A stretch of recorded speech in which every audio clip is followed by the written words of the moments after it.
Hello everyone, welcome back. तो आज हम एक नया चैप्टर स्टार्ट करने जा रहे हैं फिजिक्स का, इलेक्ट्रिसिटी। तो क्या होता है इलेक्ट्रिसिटी, कैसे जो है एक कंडक्टर के अंदर जो इलेक्ट्रिसिटी है वो डेवलप होती है, कैसे वो फ्लो करती है, कैसे जो है इलेक्ट्रिसिटी से जो है कुछ इफ़ेक्ट्स होते हैं डेली लाइफ में, जैसे हीटिंग हो गया। ये हम डिस्कस करेंगे इस चैप्टर में। तो सबसे पहले कि इलेक्ट्रिसिटी होता क्या है। इलेक्ट्रिसिटी जो है एक कंडक्टर के अंदर तब पैदा होती है जब चार्जेस जो हैं कंडक्टर के अंदर एक ऑर्डर में फ्लो करती हैं। ठीक है, मतलब जब पॉजिटिव चार्जेस या नेगेटिव चार्जेस, चार्जेस दो ही टाइप की हैं, तो जब ये चार्जेस जो है एक पार्टिकुलर डायरेक्शन में मूव करती हैं तो उससे क्या है, एक कंडक्टर के अंदर करंट जो है वो इनिशिएट हो जाता है।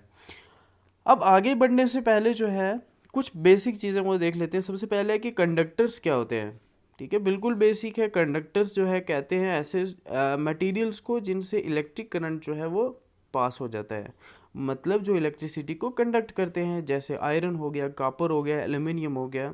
ठीक है, साल्ट सॉल्यूशंस हो गए, ये हैं कंडक्टर्स।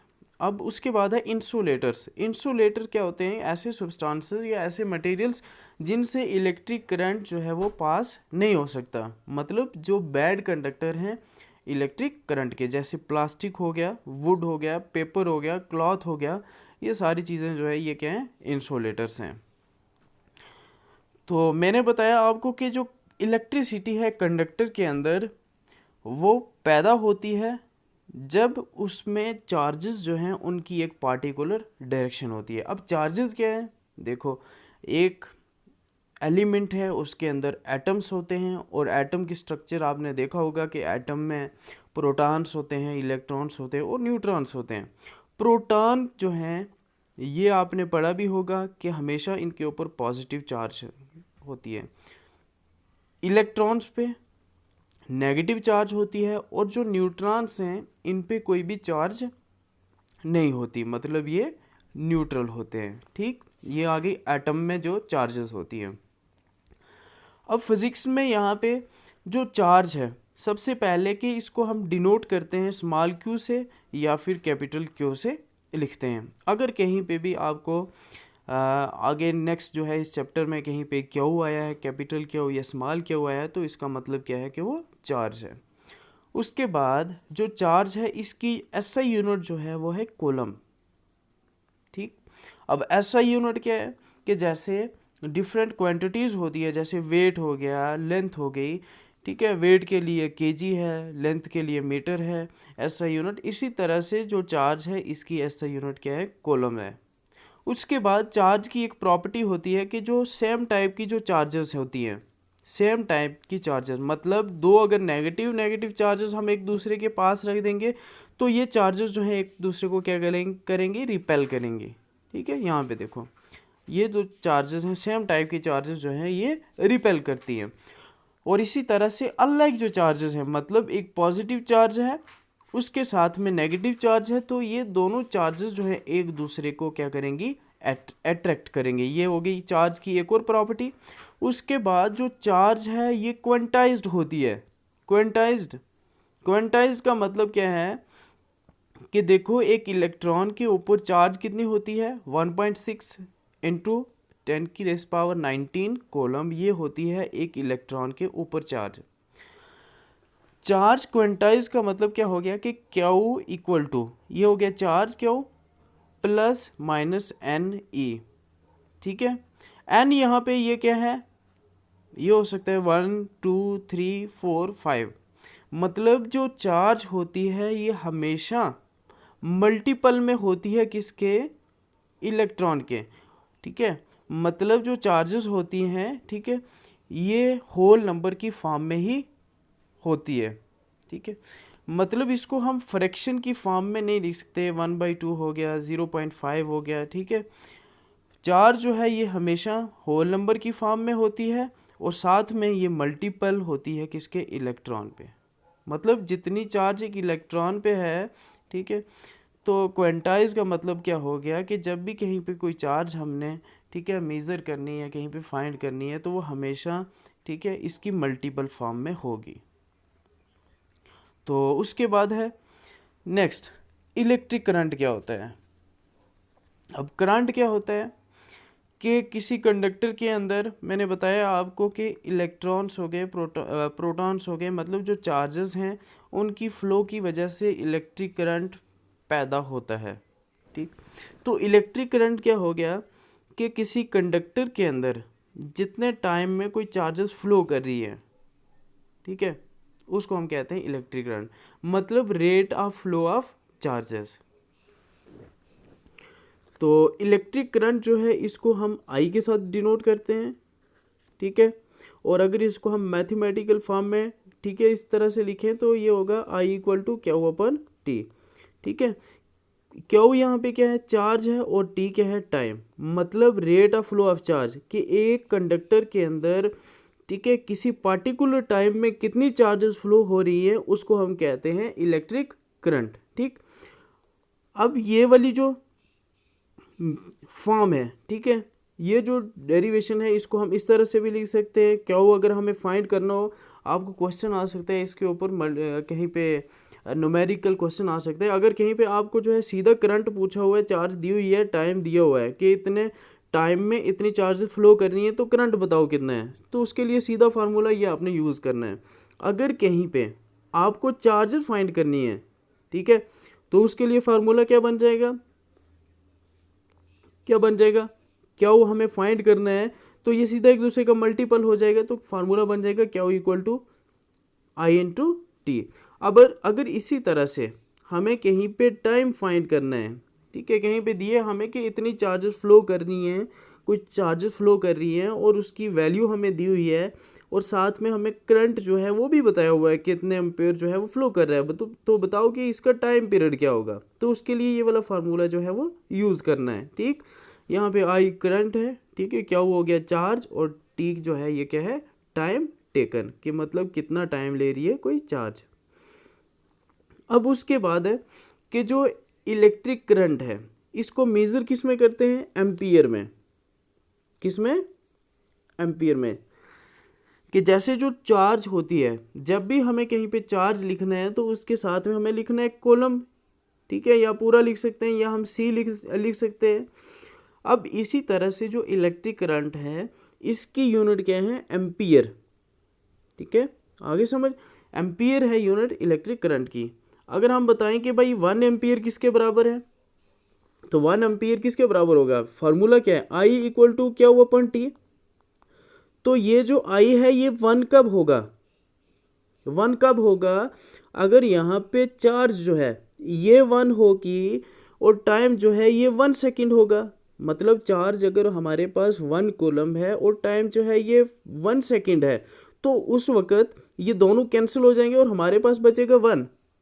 तो हम कह सकते हैं कि 1 एम्पियर जो करंट है ये तब होगा जब एक कंडक्टर के अंदर 1 कूलम चार्ज फ्लो करेगी 1 सेकेंड के लिए। ठीक है, तो ये है इसकी डेफिनेशन। अब उसके बाद नेक्स्ट जो हमारा टॉपिक है वो है पोटेंशियल डिफरेंस। अब क्या होता है पोटेंशियल डिफरेंस, देखो हमारे पास एक कंटेनर है, ठीक है, इस कंटेनर से जो है हमें इस कंटेनर के अंदर वाटर को जो है पहुंचाना है। ठीक है, अब इसकी जो हाइट है इस कंटेनर की वो क्या है, इससे ज़्यादा है, ये हाइट पे है, तो यहाँ से वाटर जो है यहाँ पे फ्लो नहीं कर सकेगा। ठीक, इसके लिए क्या है कि हमें इस कंटेनर की हाइट जो है ये बढ़ानी पड़ेगी और इसकी कम करनी पड़ेगी। तो अब क्या होगा कि वाटर यहाँ से इसमें फ्लो करेगा। तो ये जो वाटर का कंटेनर है इसको हम समझने के लिए, इलेक्ट्रिसिटी को, इसको पोटेंशियल डिफरेंस को समझने के लिए हम ये कह सकते हैं कि ये जो कंटेनर है ये हाई पोटेंशियल डिफरेंस पे है, हाई पोटेंशियल पे है, और ये वाला जो है ये क्या है, लो पोटेंशियल पे है। ठीक, अब इसी तरह से जो चार्जेस हैं, ठीक है, एक कंडक्टर के अंदर जो चार्जेस हैं उनको फ्लो करने के लिए भी हमें पोटेंशियल डिफरेंस जो है वो क्या करना पड़ेगा, स्टार्ट करना पड़ेगा। पोटेंशियल डिफरेंस होगा तो तभी जो चार्जेस हैं वो फ्लो करेंगी। ठीक है। अगर एक जो नॉर्मल कंडक्टर है उसमें चार्जेस होती हैं पॉजिटिव नेगेटिव, ठीक है, उनकी कोई पार्टिकुलर डायरेक्शन नहीं होती, ठीक है। ये इनकी डायरेक्शन जो है, कोई चार्ज इधर होगी, कोई ऊपर की तरफ होगी, कोई लेफ्ट साइड होगी, कोई नीचे की तरफ होगी, मतलब एक पार्टिकुलर डायरेक्शन कंडक्टर के अंदर चार्जेस की नहीं होती है।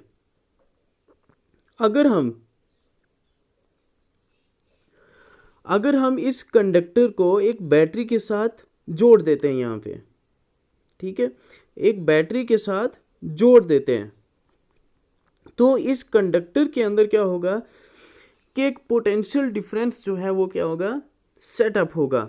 उस पोटेंशियल डिफरेंस की वजह से क्या है कि इस कंडक्टर के अंदर जो भी चार्जेस हैं, पॉजिटिव नेगेटिव चार्जेस, ये एक पार्टिकुलर डायरेक्शन में मूव करना स्टार्ट करेंगी, और उस मूवमेंट की वजह से पार्टिकुलर डायरेक्शन में क्या होगा, करंट जो है इस कंडक्टर के अंदर फ्लो करना स्टार्ट हो जाएगा, ठीक है।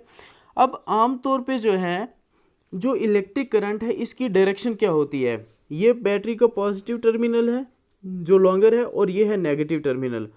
आमतौर पे ऐसा ही होता है कि जो करंट है इसकी डायरेक्शन क्या होगी, पॉजिटिव से नेगेटिव की तरफ, मतलब यहाँ से, ठीक है, ये वाली डायरेक्शन होगी करंट की, ठीक है, ये आई मतलब करंट है। तो इस तरह से जो करंट है उसकी डायरेक्शन होगी। अब बीच में जो नेगेटिव चार्जेस हैं, इलेक्ट्रॉन्स हैं, ठीक है, ये इलेक्ट्रॉन है, इनकी डायरेक्शन जो है वो क्या होगी, अपोजिट डायरेक्शन होगी, कि जो इलेक्ट्रॉन्स हैं इस कंडक्टर के अंदर वो इधर फ्लो करेंगे, और पॉजिटिव जो चार्जेस हैं वो इधर की तरफ फ्लो करेंगी। मतलब हम ये भी कह सकते हैं कि जिस डायरेक्शन में पॉजिटिव चार्जेस होती हैं, ठीक है, मूव करती हैं, उसी डायरेक्शन में करंट जो है एक कंडक्टर के अंदर फ्लो करता है। तो आई होप कि आपको पता चल गया होगा कि पोटेंशियल डिफरेंस क्या होता है। तो पोटेंशियल डिफरेंस को जो है, ठीक है, यहाँ पे डेफिनेशन देख लेते हैं कि पोटेंशियल डिफरेंस जो है ये क्या होता है कि एक कंडक्टर के अंदर अगर दो पॉइंट हैं, ठीक है, ये एक पॉइंट हो गया, एंड हो गया, ये दूसरा पॉइंट हो गया, मतलब एक एंड से दूसरे एंड तक चार्जेस को ले जाने में जो वर्क लगता है उसको हम कहते हैं पोटेंशियल डिफरेंस, ठीक है। हमने बैटरी के साथ इसको कनेक्ट किया कंडक्टर को, तो क्या होगा कि चार्जेस फ्लो करना स्टार्ट हो जाएंगे। यहाँ पे वो जो वर्क है इन चार्जेस को एक पॉइंट से दूसरे पॉइंट में ले जाने के लिए वो कौन कर रहा है, एक बैटरी, ठीक है। तो पोटेंशियल डिफरेंस जो है इसको V के साथ लिखते हैं, या इसको PD के साथ भी कभी कभी इस तरह से लिखा जाता है। और पोटेंशियल डिफरेंस को हम मेज़र करते हैं किससे, वोल्ट मीटर से, किससे, वोल्ट मीटर से।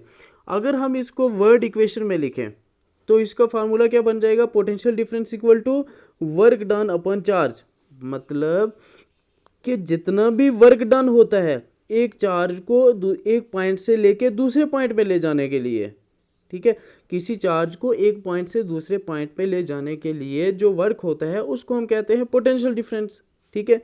अब जो वर्क होता है इसकी यूनिट क्या होती है, जोल्स, मतलब यहाँ पे जो वर्क डन है वो होगा जोल, और चार्ज की यूनिट क्या है, कूलम, ठीक। तो अब हम जो है इसको सिंबल से अगर रिप्रेजेंट करें तो ये वाली जो है इक्वेशन यहाँ पे बन जाएगी, V equal to W upon Q. V क्या है, पोटेंशियल डिफरेंस। पोटेंशियल डिफरेंस क्या है कि जो वर्क डन हो रहा है, यानी वर्क डन, ठीक है, जो एक चार्ज को एक पॉइंट से दूसरे पॉइंट पे ले जाने के लिए, ठीक। और यूनिट जो है ये आपको बता दिए कि इसकी वोल्ट होती हैं, ठीक। और 1 वोल्ट जो है मतलब पोटेंशियल डिफरेंस जो है एक कंडक्टर के अंदर 1 वोल्ट कब होगा, पोटेंशियल डिफरेंस, देखो फार्मूला क्या है पोटेंशियल डिफरेंस का, V equal to W upon Q, मतलब वर्क डन किसके लिए, एक चार्ज को एक पॉइंट से दूसरे पॉइंट पे ले जाने के लिए। अब है कि ये पोटेंशियल डिफरेंस 1 कब होगा, 1 तभी होगा ना भाई, यहाँ पे वर्क डन अगर हमारे पास 1 जूल है और चार्ज जो है वो क्या है 1 कूलम, मतलब 1 कूलम चार्ज को एक पॉइंट से दूसरे पॉइंट पे ले जाने के लिए अगर वर्क डन हमारे पास 1 जूल है तो उस वक्त पोटेंशियल डिफरेंस क्या होगा, 1 होगा, ठीक है। ये है इसकी डेफिनेशन कि 1 वोल्ट पोटेंशियल डिफरेंस जो है दो पॉइंट के अंदर तब होगा जब 1 जूल वर्क, ठीक है, होगा एक चार्ज को एक पॉइंट से दूसरे पॉइंट पे ले जाने के लिए। मैथमेटिकल फॉर्म में इस तरह से इक्वेशन की फॉर्म में लिखें तो ये वाला जो है ये इक्वेशन जो है ये बन जाएगी। अब है इसके ऊपर एक क्वेश्चन हम देख लेते हैं, ठीक है। ये न्यूमेरिकल क्वेश्चन है कि how much energy is given to each coulomb of charge passing through 6 volt battery, ठीक है। तो इस क्वेश्चन में देखो हमें 3 चीज़ें दी हुई हैं। एक पोटेंशियल डिफरेंस कितना है, 6 वोल्ट है। उसके बाद चार्ज कितनी हुई है यहाँ पे, ईच कॉलम ऑफ चार्ज मतलब 1 कॉलम ऑफ चार्ज। और फाइंड क्या करना है, हमें एनर्जी फाइंड करनी है, यानी वर्क डन जो है वो क्या करना है, हमें फाइंड करना है, ठीक है। मतलब हमारे पास V भी है, ठीक है, पोटेंशियल डिफरेंस, और उसके बाद Q भी है हमारे पास, चार्ज भी है। तो फार्मूला इसका क्या बनेगा, ठीक है, पोटेंशियल डिफरेंस का हमने शुरू में पढ़ा है V equal to W upon Q, ठीक है। W तो पता ही है कि वो जो वर्क डन हो रहा है चार्ज को, ठीक है, एक पॉइंट से दूसरे पॉइंट पे ले जाने के लिए, Q जो है वो क्या है, चार्ज है। ये वाली जो इक्वेशन है इसमें हमें फाइंड क्या करना है, वर्क डन फाइंड करना है, ठीक है। वर्क डन फाइंड करने के लिए हमें जो है ये वाली इक्वेशन जो है ये इस तरह से हो जाएगी, W equal to V into Q, ठीक है। सीधा हमें क्या करना है, यहाँ पे वैल्यूज़ पुट करनी है। पोटेंशियल डिफरेंस कितना है, 6 वोल्ट है, और चार्ज कितनी है, 1 कूलम, ठीक है। तो यहाँ पे सीधा हमें जो है ये वैल्यूज़ पुट की, ठीक है। W इक्वल टू, ठीक है, 6 वोल्ट इंटू 1 कूलम, तो हमारे पास जो वर्क डन है वो कितना आ गया, 6 जूल। तो इसीलिए हर एक जो कूलम चार्ज है, ठीक है, उसको एक पॉइंट से दूसरे पॉइंट पे ले जाने के लिए एक 6 वोल्ट बैटरी में हमें वर्क डन कितना होगा, 6 जूल। तो अब उसके बाद हम देख लेते हैं कुछ सिंबल्स जो होते हैं। इलेक्ट्रिक सर्किट जो होती है एक सर्किट, उसमें ये कुछ सिंबल्स होते हैं, उनको यूज़ करते हैं। देखो कि बहुत सारी सर्किट्स जो होती हैं इलेक्ट्रिसिटी में, या ठीक है, एक जो इलेक्ट्रिक करंट होता है, ठीक है, उसमें बहुत सारी जो सिंबल्स वगैरह, बहुत सारी जो चीज़ें हैं वो यूज़ होती हैं। जैसे इलेक्ट्रिक बल्ब हो गया, वायर्स हो गई, ठीक है, बैटरी हो गई, स्विच हो गया। तो ये जो सारी चीज़ें होती हैं इनको ड्रा करना बहुत ही डिफ़िकल्ट होता है, बहुत ही कंज्यूमिंग होता है। तो उसके लिए क्या है कि कुछ सिंबल्स यूज़ करते हैं हम, ठीक है। वो जो सिंबल्स हैं वो देख लेते हैं। सबसे पहले कि कंडक्टिंग वायर के लिए क्या है कि सीधा हमें लाइन से शो करना है, ठीक है। कोई भी वायर है, ठीक है, उसको शो करने के लिए हमें क्या है कि सीधा लाइन ड्रा करनी है। उसके बाद अगर लैंप है, बल्ब है, ठीक है, तो उसको इस तरह से इसको रिप्रेजेंट किया जाता है, या फिर हम जो है बल्ब को इस तरह से भी रिप्रेजेंट करते हैं। और ये हो गया बैटरी, ठीक है। और बैटरी में आपने याद रखना है कि ये जो जिस साइड पे लॉन्गर, ठीक है, लंबी वाली लाइन होती है ये होता है पॉजिटिव टर्मिनल, और ये शॉर्ट वाला जो है ये यहाँ पे होता है ये नेगेटिव टर्मिनल। उसके बाद जो स्विच होता है इलेक्ट्रिक सर्किट में उसको शो करने के लिए, ठीक है, ये वाला सिंबल यूज़ करते हैं। मोटर के लिए सीधा M लिखते हैं। उसके बाद है रजिस्टर जो होते हैं, रेजिस्टेंस जो है उसके लिए ये वाली फिगर जो है हम यूज़ करते हैं। एम मीटर जो है, ठीक है, ये किसको मेज़र करता है, करंट को, ठीक है। वोल्ट मीटर पोटेंशियल डिफरेंस को। तो उनके लिए सिंबल जो है सीधा ये वाले हैं। उसके बाद एक इलेक्ट्रिक बेल जो है, सीधा ये जो है बेल है उसको थोड़ा सा ड्रा करना है सिंपल फॉर्म में। तो ये हो जाएंगे डिफरेंट सिंबल जो हम एक इलेक्ट्रिक सर्किट में यूज़ करते हैं। तो आई होप कि आपको ये समझ आ गया होगा। तो नेक्स्ट जो हमारा टॉपिक होगा उसमें हम डिस्कस करेंगे ओम्स लॉ को। So thanks a lot for watching this video, have a nice day.